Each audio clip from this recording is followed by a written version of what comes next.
Welcome to Joy News Interactive. This show is live on Joy News on Multi TV, Go TV channel 144, and DSTV channel 421. You can also watch us live on YouTube on Joy News Live and also streaming live on Facebook. You can join the conversation on Facebook and Twitter via Joy News on TV at Joy News Interactive GH.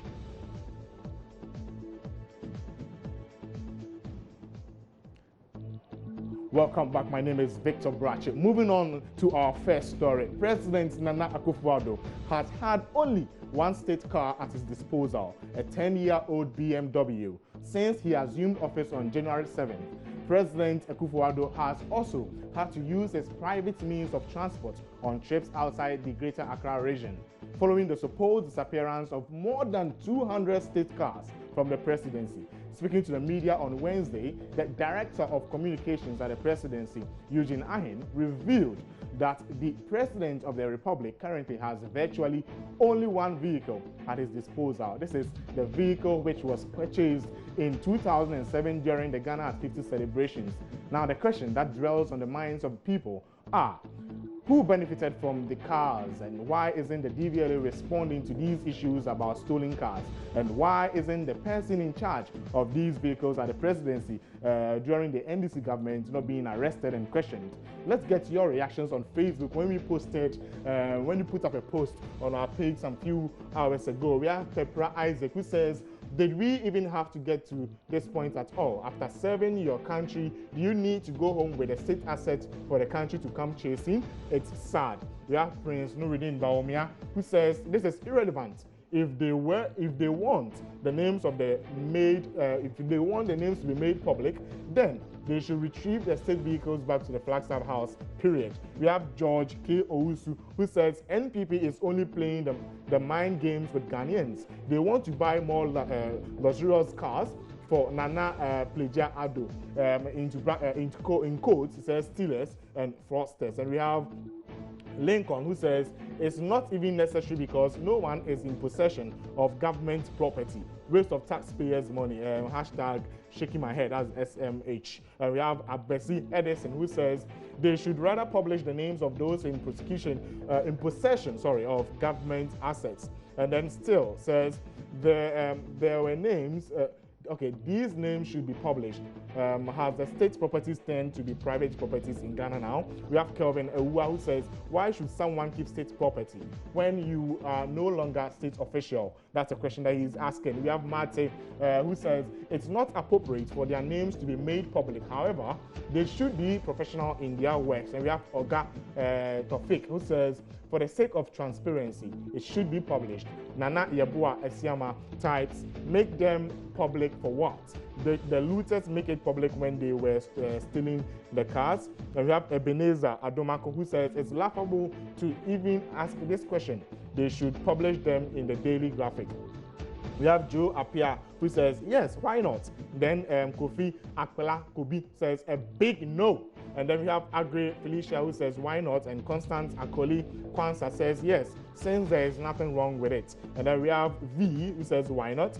And then Gansa Emmanuel comes in 38 minutes ago to also write no. Elizabeth Ellick says yes. Ni Ajete Kulu says no. Mau Lom says media cabal. And then we have Mohammed Abbas says why not? Publish the names so we know them. We have Amwa who says a big yes. Veronica Buedu says yes. Bosheba Oyidipo says yes. And then we have Scott Mark George says yes. Why not? So these are some of the your views on Facebook. You can keep sending your views to us. We're going to read them as we go on with this with the show. But moving on now, this brings to mind a recent release by the Chief of Staff, Prema Opare, stating that government had in fact set up a task force to retrieve state property from the erstwhile government. The task force includes the security services and DVLA and some other persons who have not been named. So the uproar on social media about the release and making public the names of these individuals that have been, especially is is that the unnamed persons should be named so the public can identify them. So we've read a couple of your comments on that particular request. But let's go back to Facebook on the comment on missing cars itself. We have Francis Ade, who says, you mean 200 vehicles have vanished into thin air? Then there is the need to purchase new fleet of cars under the prevailing circumstances. It says hashtag hey Ghana, Ghana 60. And we have Enoch and Sasaku, who says, we voted for NPP to come retrieve and manage our resources well. So please stop complaining and go for them. If you guys don't know where they are, just ask Abronya DC. We have Bawa Aliwu, who says the NPP should be allowed to retrieve these missing cars. Time is too short for them. They have only 8 years to fix the economy. We have George K.O.'s, who says, in other news, 500 Ghana Airways planes missing. Okay, we have Pepra Isaac, who says, okay, some of your comments are are not good. We have Mate, who says, if it is true, then the government has to retrieve this vehicle and some embezzled funds as well. We have Prince Nuruddin, who says the task force must do diligent work. And then Habibu Ali says, this is shameful. Lawe Franila says, greed will annihilate mankind and Ghana. We have Afeto says too much talking. Prince Ankama says NPP, you take us for a joke or what? Okay, we have Masro Ebo, who says, oh NDC, what have we done to you? Return the cards, please. We have Kabote Doku, who says Flagstaff House or Office of the President. We have Agana Insoma says concerts. And then Kobe Brian Manuel says this is serious. God is watching. So these are a couple of comments on Facebook. Keep sending to us your comments on the stories that we shared on our wall. We're going for a quick break. When we come, we have more for you.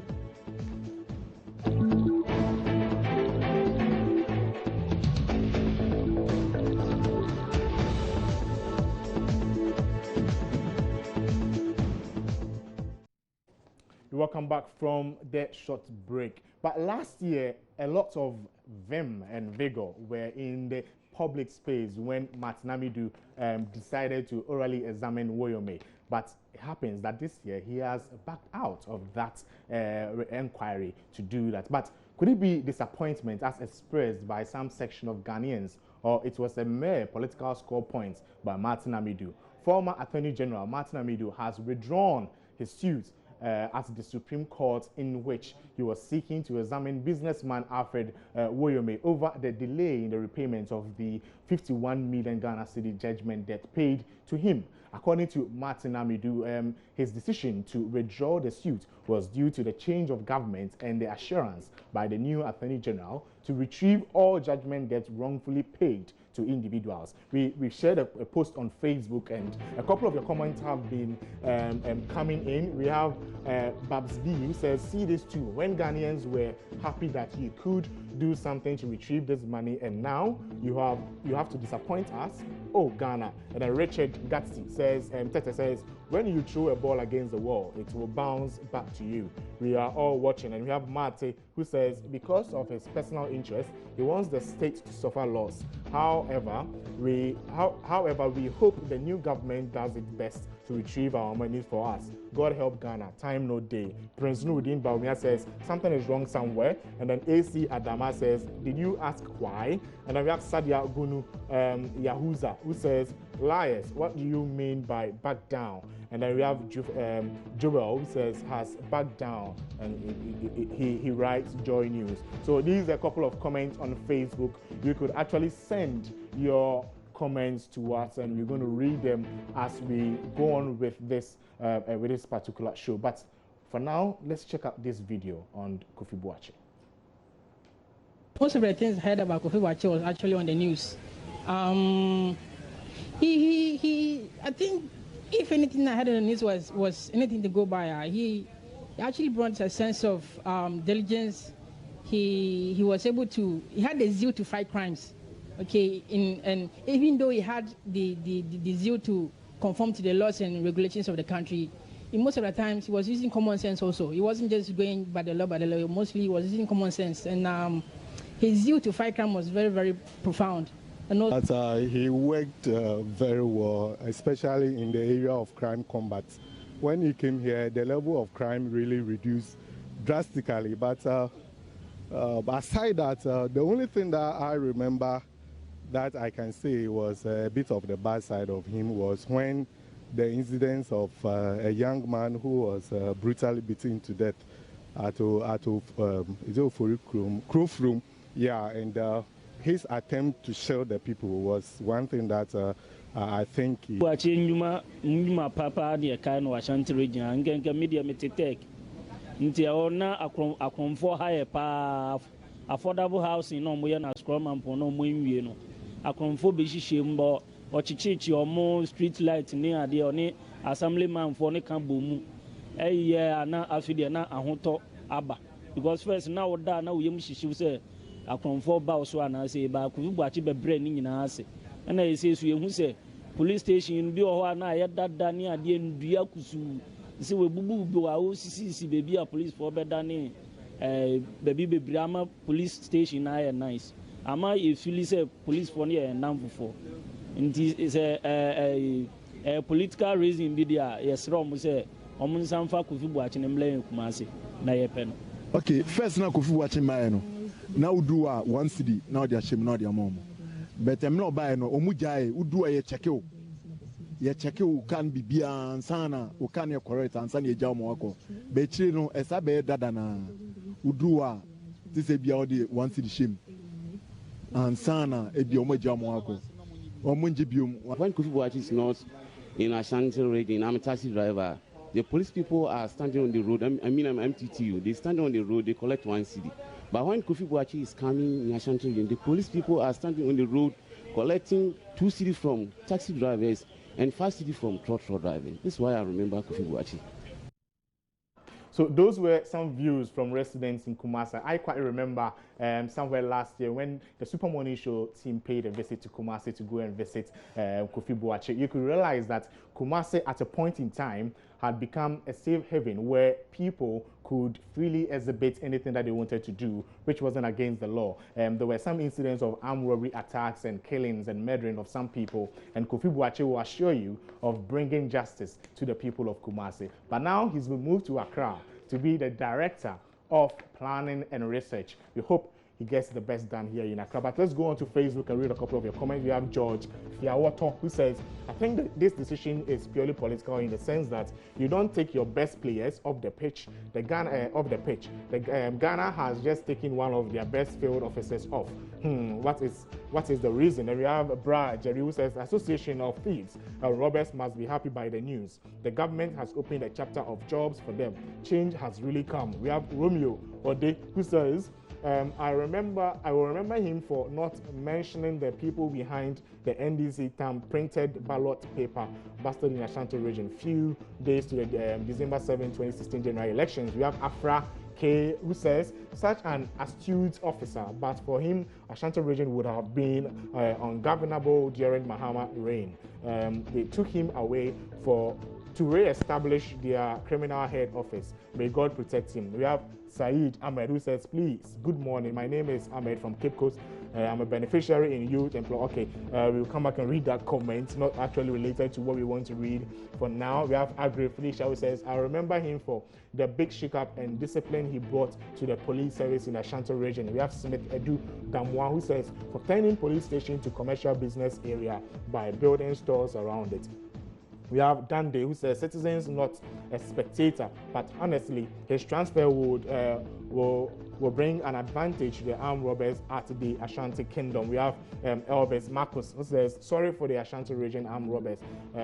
For the Ashanti region, armed robbers are more than happy. We have Mustafa Ayatullah Mohammed, who says I remember him for giving out portions of some police stations, Oforiko, Swame, and Kumasi to private business people. We have Dawouni Fuseini, who says this man is very bold in his submissions. For that matter, I respect him so much. We have Nwokpo, God knows Belly, who says he is very firm but fair on taking decisions. I remember him for his passion for flashing out criminals at where they posted him to Commander, #Commander1, wishing you all the best. So these are some of the comments on Facebook. Keep sending What you do remember about this UP Kofi Boakye is his work in Kumasi and how you saw his entire output in the Ashanti region. But moving on, and before we go, let's talk about this. Reports from the Ashanti region, where Kofi Boakye has just been moved, indicates a high figure of 11,427 females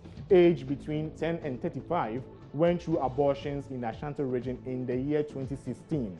The figures are corroborated by data from the Kofi Teaching Hospital, that's CAF, and the Ashanti Regional Directorate of the Ghana Health Service, GHS. According to the data gathered from all health facilities in the Ashanti region, 45% of these terminations of pregnancies were unsaved abortions. 1,500, representing a tenth of number, died while aborting their unborn babies. You have been reacting to this particular shocking story from the Ashanti region, which happened in 2016. We have Nana Sam, who says, "Oh my God, OMG, why? These were even the recorded ones, and I bet you those that were not recorded will outnumber this like 3 times. Not surprised though. After all, we think of sex when it rains than famine. Jesus take the wheel." When we have Kobe Bryant Manuel, who says, "Hey, Ashanti region, this is serious. God have mercy upon our children." We have Samuel Mensah, who says, "The whole Ashanti region leading in abortion. What disgrace to our region." And we have Papa who says, "Ashanti region, okay, all right." And we have Prince Reading Baumia, who says, "Hope this isn't a curse from the gods." We have Sana Mohammed, who says, "I can't think far." And then Salifu One Heart says, "Hey, I can't believe my eyes. What? Say it again." So people are totally shocked with the numbers that shows the abortion rate in the Ashanti region. We'll be doing further comparison with various other regions and bring you a whole wrap-up on how abortion is affecting us as a country. This is Joy News Interactive. My name is Victor Boakye. Thank you for joining us, and join us same time tomorrow for more.